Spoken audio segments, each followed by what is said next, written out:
perempuan haid masuk masjid, bolehkah? Gitu ya. Jadi kalau ada perempuan sedang mengalami haid, menstruasi, kemudian dia masuk masjid, apakah diperbolehkan? Gitu ya. Kita lihat pendapat yang pertama dalam madhab Hanafi, Ibnul Humam, salah satu ulama dalam madhab Hanafi yang wafat pada tahun 861 Hijriah, dalam kitabnya Fathul Qadir menyebutkan wala tadkhulul masjid, dan jangan masuk masjid. Gitu ya. Wa kadzal junub, dan begitu juga orang yang sedang junub. Jadi orang yang sedang junub, sedang haid, nggak boleh masuk masjid.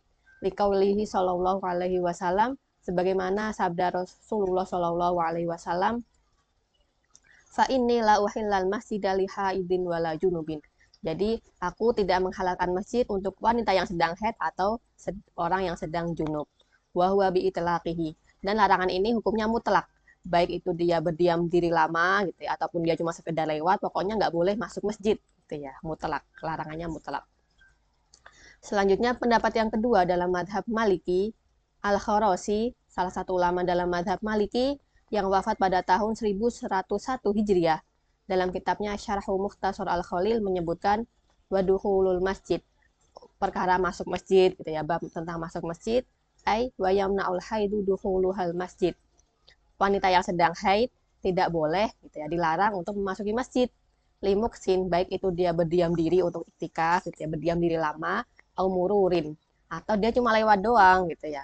Bayan dari jufihil iktikaf wa tawaf, dan yang termasuk larangan ini adalah larangan untuk iktikaf maupun tawaf.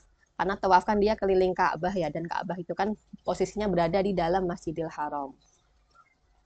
Pendapat yang ketiga dalam madhab Syafi'i, Imam Nawawi yang wafat pada tahun 676 Hijriah gitu ya. Dalam kitabnya Al-Majmu' Syarhul Muhadzab menyebutkan wa yahrumu alaihi labsu fil masjid, dan haram baginya untuk berdiam diri di masjid. Wala yahrumu alaihi al-ubur. Namun kalau cuma lewat doang gitu ya, itu nggak haram. Kalau berdiam diri lama, duduk lama, iktikaf itu nggak boleh, haram. Namun kalau cuma lewat doang nggak apa-apa, nggak haram. Sebagaimana firman Allah Subhanahu wa taala liqaulihi ta'ala la taqrabus sholata wa antum sukara, dan janganlah kamu mendekati sholat wa antum sukara, dan kamu dalam keadaan mabuk, hatta ta'lamu ma taqulun, hatta, jadi sampai kamu mengetahui apa yang kamu katakan, wala junuban illa abiri sabilin. Jadi poinnya di sini wala junuban illa abiri sabilin. Begitu juga orang yang sedang junub kecuali cuma numpang lewat doang. Wa aroda mau diusola, dan maksudnya di sini adalah mau diusola. Jadi wala taqrabu sholat, jangan mendekati sholat, ini maksudnya adalah tempat sholat yaitu masjid. Selanjutnya dalam madhab Hambali, salah satu ulama dalam madhab Hambali, Ibnu Qudamah yang wafat pada tahun 620 Hijriah, dalam kitabnya Al-Mughni menyebutkan walaisa lahumul lubsu fil masjid, dan mereka tidak boleh berdiam diri di dalam masjid gitu ya. Sebagaimana firman Allah Subhanahu wa taala, wala junuban illa abiri sabilin hatta taghtasilu. Dan begitu juga orang yang junub kecuali cuma numpang lewat doang sampai dia taghtasilu, sampai dia bersuci, sampai dia mandi suci. Ya, surat An-Nisa ayat 43. Warawat Aisyah, begitu juga dari riwayat dari Aisyah radhiyallahu anha, istri Nabi Shallallahu alaihi wasallam, dia berkata, ja'an Nabi Shallallahu alaihi wasallam, Nabi suatu hari datang gitu ya ke rumah para sahabat, wa buyutu ashabi syari'atun fil masjid, dan rumah-rumah para sahabat ini menghadap ke masjid gitu ya.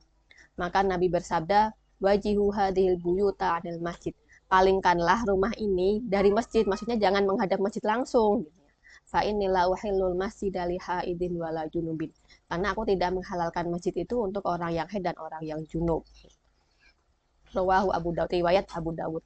Wa yubahul uburu lil hajah, boleh gitu ya kalau cuma numpang lewat, kalau ada keperluan misalnya sajadahnya ketinggalan gitu ya, misalnya apa mushafnya ketinggalan, min akhdi syai, untuk mengambil sesuatu, autarki, atau meletakkan sesuatu, au qauni tariqi fi, atau cuma numpang lewat gitu ya. Fa amma li ghairi dzalika fala yajuzu bihalin. Namun kalau selain itu gitu ya, selain cuma numpang lewat tadi, maka tidak boleh. Selang fatwa Lajnah Daimah Saudi, kan kalau tadi bisa kita ada dua pendapat gitu ya. Kalau dalam madhab Hanafi dan madhab Maliki itu nggak boleh sama sekali wanita haid untuk masuk masjid, walaupun cuma lewat tuh nggak boleh gitu ya. Namun kalau dalam madhab Syafi'i dan madhab Hambali, kalau muksu berdiam diri itu nggak boleh, tapi kalau cuma numpang lewat sebentar maka itu diperbolehkan. Kita lihat fatwa Lajnah Daimah Saudi gitu ya. La yahillu lil mar'ati anta dakhulal masjidah, wanita yang sedang haid wahya haidun au nufasa, wanita yang sedang haid atau sedang nifas, dia tidak diperbolehkan untuk masuk masjid. Amal murur fala ba'sa idza da'at ilaihil hajah. Namun kalau cuma lewat doang, maka nggak apa-apa kalau dia yakin tidak bakal mengotori masjid gitu. Jadi nggak bakal darahnya itu berceceran, itu boleh cuma lewat doang. Wa aminatanji suhal masjid. Jadi aman gitu ya. Jadi dia darahnya nggak berceceran gitu ya. Jadi sehingga tidak membuat najis gitu. Selanjutnya fatwa Syekh Utsaimin gitu ya, salah satu ulama di Saudi juga gitu ya, membuat fatwa almar'atul haid la yajuzu la antam kusafil masjid. Wanita yang sedang haid tidak boleh berdiam diri di masjid gitu ya. Jelas ya kalau berdiam diri nggak boleh. Wa amma mururuha bil masjid fala ba'sa bihi. Adapun kalau cuma numpang lewat doang, sekedar lewat maka nggak apa-apa. Bisyartin anta manatalwi sal masjidah mimma yahruju minha minadam. Dengan syarat boleh lewat, tapi dengan syarat jadi dia tidak mengotori masjid gitu ya. Jadi darahnya nggak menetes. Wa idza kana la yajuzu la anta baqa fil masjid. Namun kalau dia berdiam diri gitu maka nggak boleh. Fa innahu la yahillu laha an tadhhaba litastami'a ila halaqati dzikri wa qiraatil Qur'an. Maka dia tidak boleh gitu ya untuk pergi ke masjid untuk mendengarkan halaqah zikir atau membaca Al-Qur'an gitu ya. Ila an yakuna hunaka maudhi'a kharijal masjid, kecuali ada teras masjid gitu ya, tempat di luar masjid atau teras masjid, yasinillahi saud biswasi toti muka biru saud. Jadi suara yang dari dalam masjid itu nyampe sampai teras masjid kalau ada pengeras suara atau mikrofon. Fala ba'sa anta jadi safihi listima dzikr. Maka nggak apa-apa mendengarkan zikir, mendengarkan kajian gitu ya, mendengarkan halaqal Quran kalau di luar masjid atau di teras masjid.